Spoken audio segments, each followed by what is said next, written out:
નમસ્કાર દર્શક મિત્રો, પીટીએન સાથે હું રૂપલ ઠક્કર। એક નજર આજના મુખ્ય સમાચાર પર।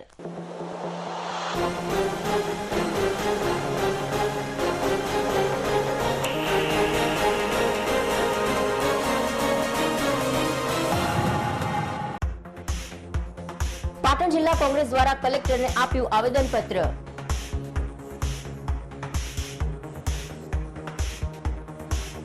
અતિવૃષ્ટિના કારણે ખેડૂતોના એરંડા, કઠોળ અને કપાસના પાકોનું થયું ધોવાણ। ખેડૂતોના ખેતરોનું સર્વે કરાવી તાત્કાલિક ધોરણે જમીન ધોવાણની સહાય આપવા કરી માંગ।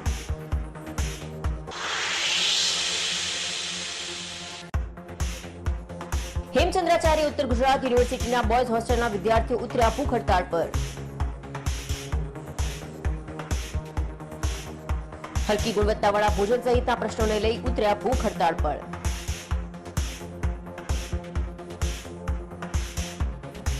જ્યાં સુધી ટેન્ડર બદલાશે નહીં ત્યાં સુધી વિદ્યાર્થીઓ ભૂખ હડતાળ પર રહેવાની આપી ચીમકી।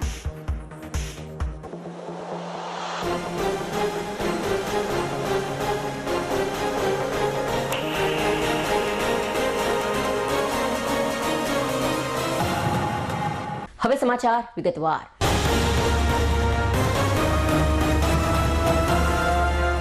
ગુજરાતમાં પડેલ ભારે અતિભારે વરસાદ અને અતિવૃષ્ટિના કારણે ખેડૂતોના પાકને નુકસાનનું વળતર તેમજ જમીન ધોવાણનું વળતર મળી રહે તેને લઈને આજરોજ પાટણ જિલ્લા કોંગ્રેસના પ્રમુખ ગેમરભાઈ દેસાઈની આગેવાની હેઠળ પાટણ જિલ્લા કલેક્ટરને આવેદનપત્ર પાઠવી ખેડૂતોનું તાત્કાલિક સર્વે કરાવી ખેડૂતોને થયેલ પાકનું નુકસાન અને જમીન ધોવાણનું પૂરતા પ્રમાણમાં વળતર આપવા માંગ કરી હતી। પાટણ જિલ્લા સહિત સમગ્ર રાજ્યમાં પડેલ ભારેથી અતિભારે વરસાદને પગલે સમગ્ર રાજ્યમાં ખેડૂતોના ખેતરો બેટમાં ફેરવાતા તેઓએ મોંઘા બિયારણને ઊંચી મંજૂરીથી કઠોળ, એરંડા અને કપાસનું વાવેતર કર્યું હતું, પરંતુ અતિવૃષ્ટિના કારણે આ તમામ વાવેતરનું ધોવાણ થતા ખેડૂતોના મોઢામાંથી આવેલો કોરિયો છીનવાઈ ગયો હતો અને તેઓને રોવાનો વારો આવતા આજરોજ પાટણ જિલ્લા કોંગ્રેસ દ્વારા સરકારને ખેડૂતોને થયેલ નુકસાન અને જમીન ધોવાણનું તાત્કાલિક સર્વે કરાવી ખેડૂતોને યોગ્ય વળતર આપવામાં આવે તેવી માંગ કરી હતી અને સરકારે ખેડૂતોને વળતર અંગેની જે જાહેરાત કરી હતી તે ખૂબ જ ઓછી હોવાથી વળતરની રકમ વધારવા અને ખેડૂતોના ખેતરોનું સાચું સર્વે કરાવવા પણ પાટણ જિલ્લા કોંગ્રેસ દ્વારા કલેક્ટરને આવેદનપત્ર પાઠવી માંગ કરવામાં આવી હતી। આ પ્રસંગે મોટી સંખ્યામાં પાટણ શહેર, તાલુકા અને જિલ્લાના કોંગ્રેસના આગેવાનો, હોદ્દેદારો મોટી સંખ્યામાં ઉપસ્થિત રહ્યા હતા। પાટણ જિલ્લા કોંગ્રેસના પ્રમુખ ગેમરભાઈ દેસાઈએ કોંગ્રેસ દ્વારા અપાયેલા આવેદનપત્ર અંગે પોતાના પ્રતિભાવ વ્યક્ત કર્યા હતા। પાટણ જિલ્લાની અંદર અતિ ભારે વરસાદના કારણે, અતિવૃષ્ટિના કારણે પાટણના જે ખેડૂતો છે, જે જગતનો તાજ કહેવાય છે, ખેડૂતોને પારાવારિક નુકસાન થયું છે, બહુ મોટું નુકસાન થયું છે। મોંઘા પાક જે એના કારણે ખેડૂતને આજ રોવા વારો આવ્યો છે, તો આ સરકારને કાન ખોલવા માટે આજે પાટણ જિલ્લા કોંગ્રેસ, શહેર અને તાલુકા કોંગ્રેસના તમામ આગેવાનોએ મળીને કલેક્ટરશ્રીને આવેદનપત્ર આપ્યું અને ખેડૂતને તાત્કાલિક ધોરણે સાચો સર્વે થાય અને આ ખેડૂતને સરકારી રાહે એમને સહાય મળે એ માટે અમે આજે આવેદનપત્ર આપ્યું છે। પાકમાં સંપૂર્ણપણે કઠોળ, કપાસ અને એરંડા એ તમામ જે પાકો છે એ સંપૂર્ણપણે નાશ પામ્યા છે, એટલે ખેડૂતને આ મોંઘા પાકનો ભોગ બનવો પડ્યો છે। તાત્કાલિક ધોરણે આ સરકારને અમે કાન ખોલવા માટે અમારા કલેક્ટરશ્રીને આવેદનપત્ર આપીને રજૂઆત કરી છે।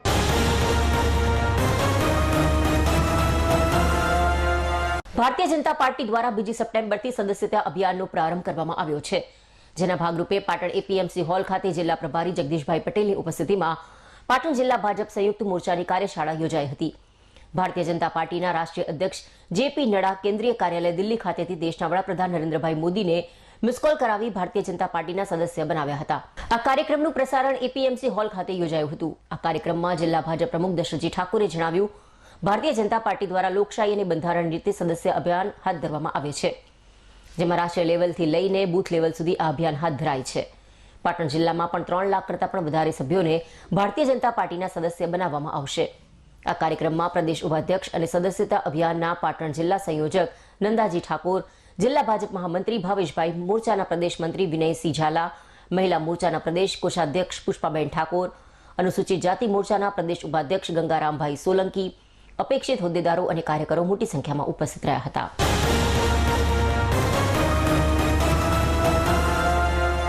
પાટણની ઐતિહાસિક શ્રીમદ ફતેસિંહરાવ સાર્વજનિક પુસ્તકાલયમાં સ્વર્ગસ્થ કીર્તિકુમાર જયસુખરામ પારધીના સૌજન્યથી ચાલતા સાહિત્યિક, શૈક્ષણિક, લોકપ્રિય કાર્યક્રમ મને જાણો કાર્યક્રમ અંતર્ગત ધર્મ એક વિજ્ઞાન વિષય પર સિદ્ધપુર સાહિત્ય વર્તુળના પ્રમુખ અને કથાકાર શ્રીકાંતભાઈ દવે દ્વારા સુંદર વક્તવ્ય આપવામાં આવ્યું હતું. આ પ્રસંગે શ્રીકાંતભાઈ દવેએ વ્યાસજીના વેદો પુરાણથી શરૂ કરી પૂજાપાઠ, સનાતન ધર્મના સિદ્ધાંતો અને મૂલ્યોમાં કેવી રીતે ધાર્મિક અને વૈજ્ઞાનિક મૂલ્યો રહેલા છે તે વિશે જુદા જુદા દ્રષ્ટાંતો, શ્લોકો દ્વારા સરળ શૈલીમાં સમજ આપવામાં આવી હતી. આ પ્રસંગે લાઇબ્રેરીના પ્રમુખ દ્વારા સંસ્થાના કાર્યોની વિસ્તૃત માહિતી આપવામાં આવી હતી. મને જાણો કાર્યક્રમમાં સિદ્ધપુર સાહિત્ય વર્તુળના ઉપપ્રમુખ રાકેશભાઈ રાવલ, નિર્જાબેન ઠાકર, મહેન્દ્રભાઈ ખમાર, રેખાબેન દવે તથા હંસાબેન શુક્લએ ઉપસ્થિત રહી લાઇબ્રેરીના કાર્યક્રમોની માહિતી મેળવી કાર્યક્રમને માણ્યો હતો. વક્તાનો પરિચય નગીનભાઈ ડોડિયાએ આપ્યો હતો, જ્યારે આભાર વિધિ માસુકભાઈ મોદીએ કરી હતી.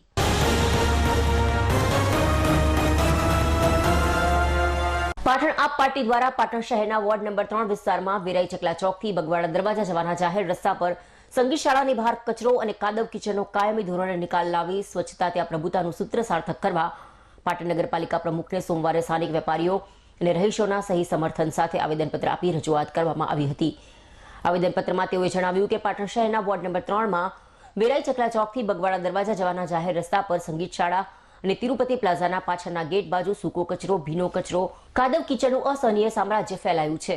ગંદકીની આજુબાજુ બગવાડા કન્યા અને કુમાર પ્રાથમિક શાળા, બદ્રીનાથ ભગવાનની વાડી, સંગીત શાળા અને તિરુપતિ પ્લાઝામાં જાહેર જનતા અને વિદ્યાર્થીઓની રોજની અવરજવર રહે છે. સાથે જ બગવાડા દરવાજાથી પાટણ શહેરના કોટ વિસ્તાર અને પંચમુખી હનુમાન દાદાના મંદિરે જવાનો મુખ્ય માર્ગ હોવાથી જાહેર જનતાને ગંદકીમાંથી પસાર થઈને જવામાં ખૂબ જ તકલીફ પડી રહી છે. આ કચરાના ઢગલામાં રખડતા ઢોરોનો ઉપદ્રવ હોવાથી રસ્તાની સામે બાજુ લારી ગલ્લા, દુકાનદારો, રાહદારીઓ પણ આ રખડતા ઢોરોના આતંકનો ભોગ બની શકે છે. ગંદકીના ઢગલામાં કેટલાક અજાગૃત લોકો જાહેરમાં શૌચ કરે છે. વરસાદી માહોલમાં ગંદકીના ઢગલામાં કાદવ કિચડના લીધે મચ્છર ઉપદ્રવથી મેલેરિયા, ડેન્ગ્યુ સહિત બીમારીઓ ફેલાવાની પૂરેપૂરી શક્યતા છે. ત્યારે ઉપરોક્ત સમસ્યાઓને ધ્યાનમાં લઈને જનહિત, સ્વચ્છતા અને આરોગ્ય હિતને લઈને ઉપરોક્ત સમસ્યાના નિરાકરણની માંગ કરી હોવાનું જાણવા મળ્યું છે.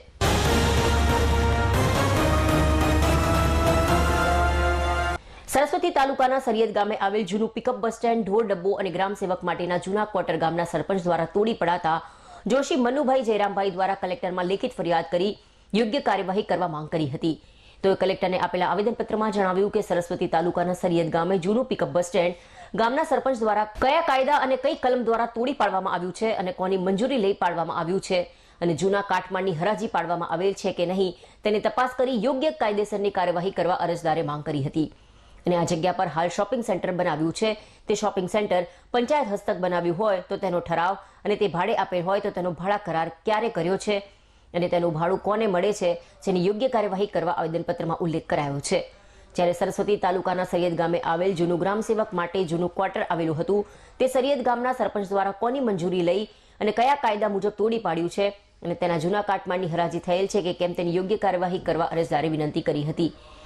અને આ જગ્યા પર હાલ રેડીમેડ અને સોના ચાંદીના જે શોરૂમ બનાવ્યા છે તે કોની પરવાનગીથી બનાવ્યા છે અને શોરૂમ ભાડે કે વેચાણ આપે છે તેની યોગ્ય કાર્યવાહી કરવા પણ અરજદારે કલેક્ટરને આપેલ આવેદનપત્રમાં જણાવ્યું હતું. તદુપરાંત સરિયદ ગામે આવેલ ઢોર પૂરવા માટેનો ડબ્બો બનાવ્યો હતો. તે ડબ્બો સરિયદ ગામના સરપંચ દ્વારા તોડી પાડી આ જગ્યા પર એગ્રોની દુકાનો બનાવીને બિન અધિકૃત દબાણ કરવામાં આવ્યા હોવાના આક્ષેપ કરી આ તમામ ત્રણેય જગ્યાઓમાં દબાણ દૂર કરાવી આ જગ્યાઓ ખુલ્લી કરાવવા જોશી મનુભાઈએ કલેક્ટરને લેખિતમાં આવેદનપત્ર પાઠવી યોગ્ય કાર્યવાહી કરવા માંગ કરી છે.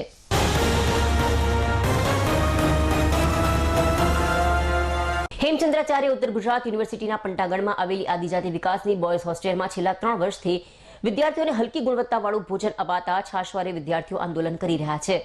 ત્યારે હલકી ગુણવત્તાવાળા ભોજનને લઈને આજરોજ આદિજાતિ હોસ્ટેલના 200 જેટલા વિદ્યાર્થીઓ ભૂખ હડતાલ પર ઉતર્યા છે.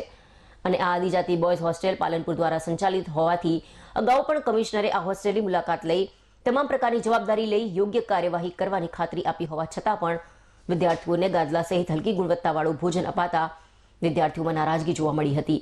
અને 200 જેટલા વિદ્યાર્થીઓ આજથી ભૂખ હડતાલ પર ઉતરી જ્યાં સુધી ટેન્ડર પ્રક્રિયા કરવામાં નહીં આવે ત્યાં સુધી તમામ વિદ્યાર્થીઓ ભૂખ હડતાલ પર યથાવત રાખવાનું પણ વિદ્યાર્થીઓએ જણાવ્યું હતું.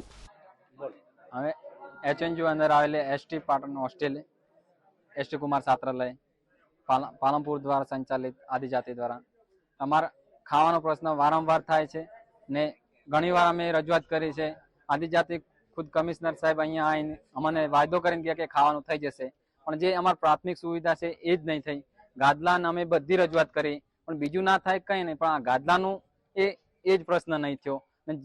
જે રીતે અહીંયા સિસ્ટમ છે એ રીતે ખાવાનું નહીં થયું. આ ટેન્ડરથી અમને નારાજગી છે ને અમે 2-3 વર્ષથી અમે આવી રીતે તડકામાં વારંવાર એ લોકો તડકામાં આવે છે ખાવામાં ને જેવું બને એવું ફરીથી હાલે.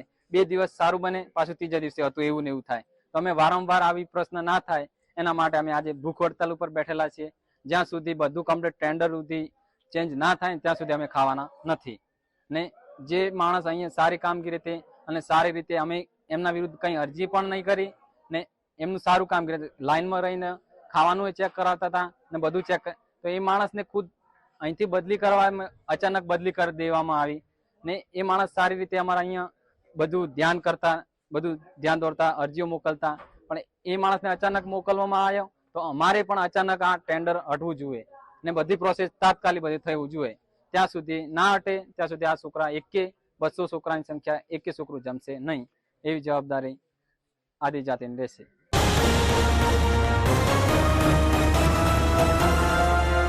સમાચાર પૂર્ણ કરતા પહેલા આજના મુખ્ય સમાચાર પર ફરી એક નજર.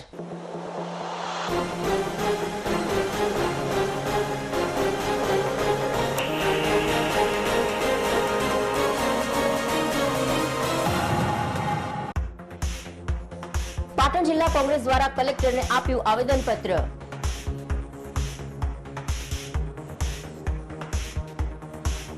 અતિવૃષ્ટિના કારણે ખેડૂતોના એરંડા, કઠોળ અને કપાસના પાકોનું થયું ધોવાણ. ખેડૂતોના ખેતરોનું સર્વે કરાવી તાત્કાલિક ધોરણે જમીન ધોવાણની સહાય આપવા કરી માંગ.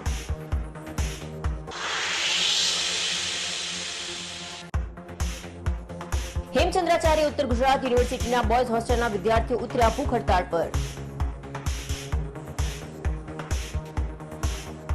હલકી ગુણવત્તાવાળા ભોજન સહિતના પ્રશ્નોને લઈ ઉતર્યા ભૂખ હડતાળ પર.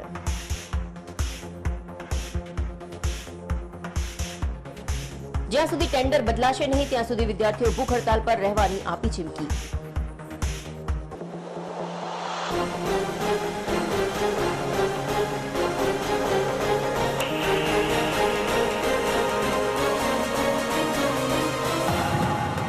આ સાથે આજનું સમાચાર બુલેટિન અહીં સમાપ્ત કરીએ. રજા આપશો. નમસ્કાર.